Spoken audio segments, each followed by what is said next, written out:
Welcome to SimTour Project Episode 1, a series where I'm featuring the sim racing setups of my viewers and hoping to give you all inspiration regarding all this hobby has to offer. If you're interested in sending your setup into the show, watch this video right up here, and before we get started, note that all gear mentioned in this video will be linked in the video description.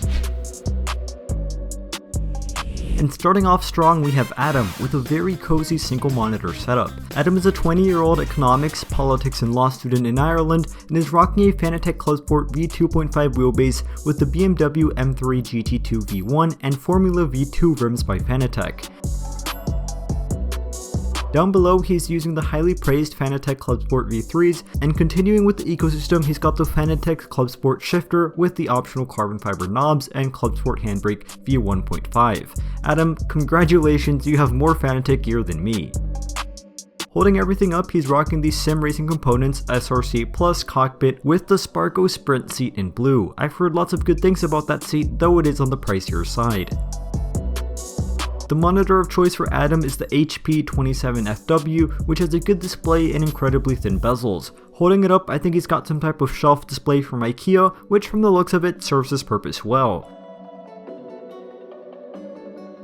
With regards to cable management, he tucks everything on the sides against his wall and uses some Velcro straps to keep things together. Definitely not the most incredible cable management, but it does the job well and looks fairly discreet. It took Adam about 2 years of saving up money to purchase everything you see on screen, which according to him has an estimated cost of approximately 5,000 euros, with everything including the PC and sim rig combined. On this setup, Adam plays Assetto Corsa Competizione, Dirt Rally 2.0, BeamNG Drive, and more. Finally, taking a look at everything powering this setup, Adam is rocking a pre-built PC with an NVIDIA GTX 1060, Intel i7 8700, and 24GB of Corsair Vengeance RAM. Thank you for your very cool submission, Adam, and I'm a big fan of the flag you have hanging up. And funny enough, another Ferrari fan is up next. This time we got Isaac with another very clean single monitor setup. Isaac is an 18-year-old student living in the UK, though he is originally from Hong Kong. He's rocking the popular Thrustmaster T300 RS with the TM open wheel add-on and the generic T300 RS wheel that comes with it. Personally, I'm a big fan of the simplicity of that open wheel rim, and I'm surprised I don't see more of them out in the wild. Anyways, down below he's got the pedals that came included with his wheelbase, and you can see he's got them mounted on some type of simple wheel stand, which I think he forgot to mention. On top, he's rocking a 27-inch BenQ display being held up by a generic monitor and laptop stand you found on Amazon. Talking about the laptop, it's the Razer Blade Advanced with an RTX 2080 GPU, Intel i7 processor, and 16GB of RAM, so it certainly packs a punch. Isaac says he's living in an accommodation, which I assume is the same thing as a dorm, which means he's tight on space, hence he uses a regular desk and chair to hold everything up. The only major thing I would recommend to Isaac is to spend some time figuring out his cable management. Currently, there is lots of cables on top of his desk and dangling down below. Once he gets those sorted out and discreetly hidden, this has lots of potential to be a very clean desk build, especially with that sick Charles Leclerc poster. Although he really needs to step it up because Verstappen is quickly catching up. And talking about Verstappen, next up we have a setup from Tong, an 18-year-old student who works as a part-time cashier in Ireland, and this setup is the definition of function over form. Though it doesn't look spectacular, he's got a lot of good gear including a 144Hz Asus gaming monitor, a 5mm Fanatec CSL DD with the McLaren GT3 replica wheel, and the Fanatec Clubsport V3 load cell pedal set. He's even got the pricey Thrustmaster TH8A H-pattern shifter, though it doesn't look like it's in the best shape. Powering all of this, he's got an Xbox One, a PlayStation 4, and a PC, again supporting the functionality of the setup. I believe it's a pre-built PC with an AMD Radeon Pro WX 4100, an Intel i7 47090, and 24GB of DDR4 RAM, all housed in an HP ProDesk case. His estimated setup cost is 1,210 euros, and he's not quite finished yet as he's currently in the market for a proper sim racing cockpit, which with all of his other gear is the only thing missing. My main recommendation for Tong would be to spend some time tidying everything up. Those pedals seem to have lots of spiders living in there, so to best preserve their longevity, spend some time on a little maintenance. Max will be watching over you as you do so, but thank you Tong for your submission.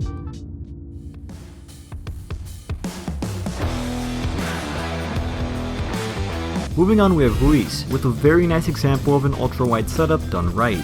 Luis is a 32-year-old currently residing in the United States, though he was born in the Dominican Republic. And sheesh, does this setup pack a punch. He's got both the Fanatec DD1 and CSL DD, not really sure why, and 5 Fanatec wheel rims, including the McLaren GT3 and Porsche 911 GT3 replica wheels. Down below, he's rocking the Fanatec Clubsport V3s, which appear to be a very popular choice, and on top he wraps up the ecosystem with the Fanatec Clubsport shifter and handbrake. Luis, feel free to use my Fanatec affiliate links anytime. Holding everything up, he's got the GT Omega Prime cockpit with the GT Omega XL RS seat, and holding up the ridiculous Samsung 49-inch ultra-wide monitor, he's using the integrated GT Omega Prime monitor mount, which is similar in design to the Trak Racer one I use on my setup. This super ultra-wide gaming monitor from Samsung has a 124Hz refresh rate and is essentially the same as having two 27-inch displays side by side. Of course, it also costs a pretty penny, which contributes to the $7,000 to $8,000 price estimate Luis gave me for his entire setup. In terms of haptics, he has attached a Buttkicker Gamer 2 onto the bottom of his seat, transducers from Dayton Audio onto the pedal plate, and controls them with a knob sound amplifier. All of this is set with the intention of feeling the suspension of the car, and for the utmost immersion, he can also use his Oculus Quest VR headset. Powering everything is an Alienware PC with an RTX 2070 Super, an Intel i7 processor, 2TB SSD, and 32GB of RAM. Considering all the cables he must have, he does a decent job hiding them. To achieve this, he uses a black cable management box, which I highly recommend, cable covers for those coming from the monitors, and he wraps up a lot of his cables and power supplies on top of his monitor stand, which is also the same thing I do on mine. Thank you for your submission, Luis, and congrats on a sick setup. And wrapping up the first episode, we have Alex, a 13-year-old student from Austria with a slightly more affordable setup. He's rocking the Thrustmaster T300 RS with its stock wheel rim, and Thrustmaster T3PM pedals down below, which is a good alternative for those of you who don't want to shell out a lot of money for a load cell pedal set. He's also using some sturdy box to keep them from flying backwards upon applying the brakes, and I don't care who you are, at one point I know you've done this too. You don't always need a dedicated sim racing cockpit, and Alex proves that as he uses a generic desk and a foldable plastic chair to hold everything up.